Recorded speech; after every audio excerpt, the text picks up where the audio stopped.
Wake up, new morning. Cold air fills my lungs. The sun begins to rise. You rub your tired eyes. Wake up, wake up. True north is calling. Compass needle guides our way. We fold these tattered maps into our canvas paths. Onward we go.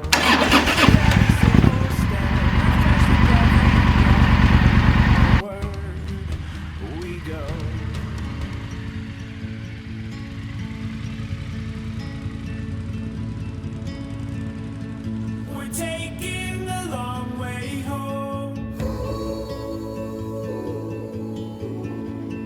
We're breathing the endless roam. We're taking the long way home. The Triumph Thunderbird Storm is a British medium-sized motorcycle. Is this the right bike for you? Stay with us and find out.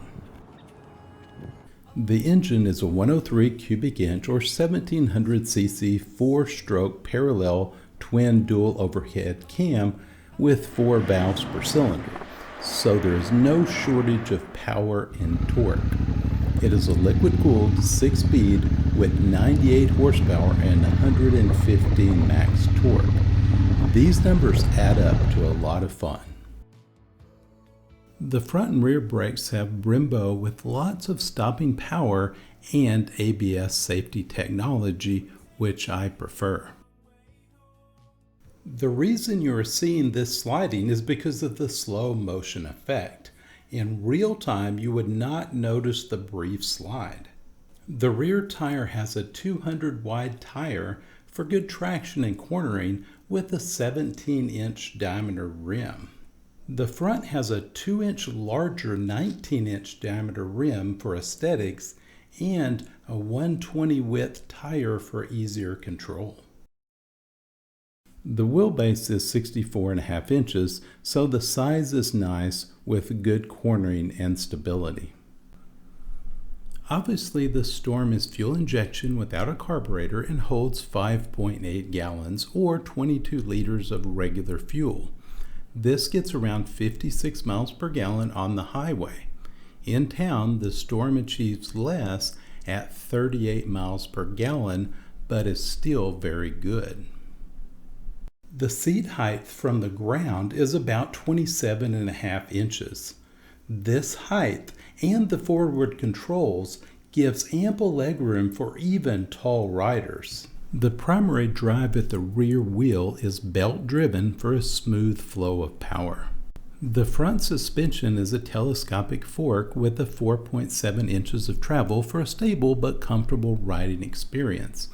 Although the front forks are not adjustable, so no adjusting the preload or the rebound dampening.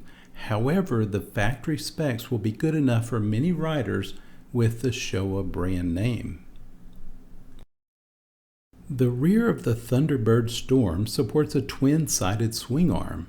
The rear preload are adjustable but not the rebound dampening. As you would expect with a double-sided swing arm, there are 2 shock absorbers with the brand name Showa. The seats are a typical vinyl with no adjustment. The Storm did not come with factory saddlebags. These were added. The Viking saddlebags have a hard shell so they maintain their shape. They are also waterproof while riding. They are sized well for the bike aesthetically and have large volume storage.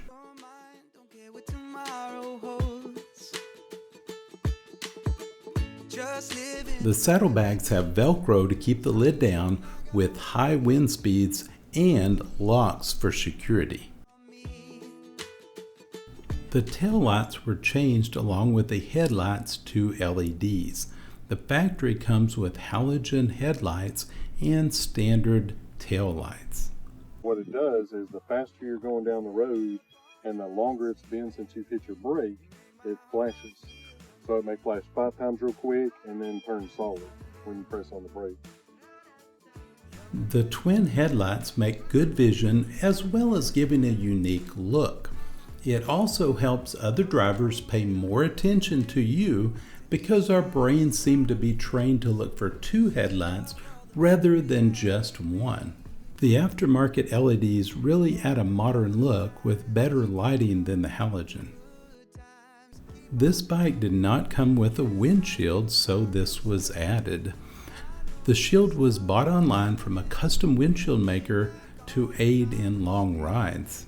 It is really nice to get some of the wind pressure off your head and chest, as well as bugs off your face shield. The leg room is good on this bike. The distance from the forward controls to the back of the seat makes a tall rider comfortable on the Storm, although I think it has a lot to do with which seat is installed. Because I sat on several at the dealer and the only noticeable difference appeared to be the type of seat installed from one bike to the other. The instrumentation is fairly standard. It has a speedometer, clock, tachometer, trip, warning light, and has a fuel gauge. The exhaust system comes with options like the short exhaust ending at the shocks and the full extending all the way to the end of the motorcycle.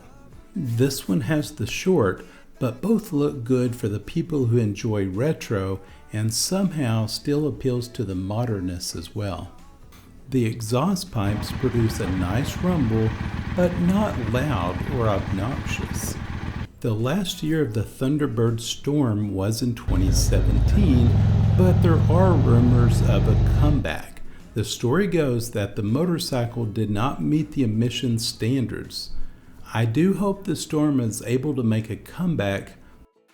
The Triumph Thunderbird also makes a blacked out version, so imagine all the chrome on this bike is covered with a powder coated black finish. I can appreciate both the blacked out and the beautiful old school chrome. The Harley-Davidson has many fans, and so does the British-based Triumph motorcycle going back to 1885. A little known fact that Triumph also made cars and sewing machines. But since we love the bike, we will let that little fun fact fade away into history. This is the end of the Triumph Thunderbird Storm review, but you are welcome to ride along with us. Thanks again and ride safe. It feels like a new dawn is breaking, and I'm free to laugh like a child. Is this what it feels like to be right where you're meant to be? This is a new beginning. Yeah, this is just a start. We won't forget this feeling, but wait for the best part.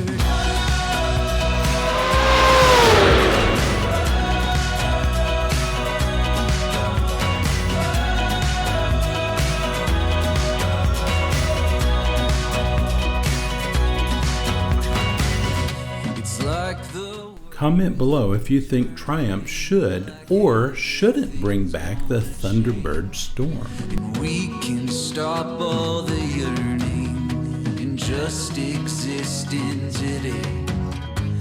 Is this what it feels like to be right on time?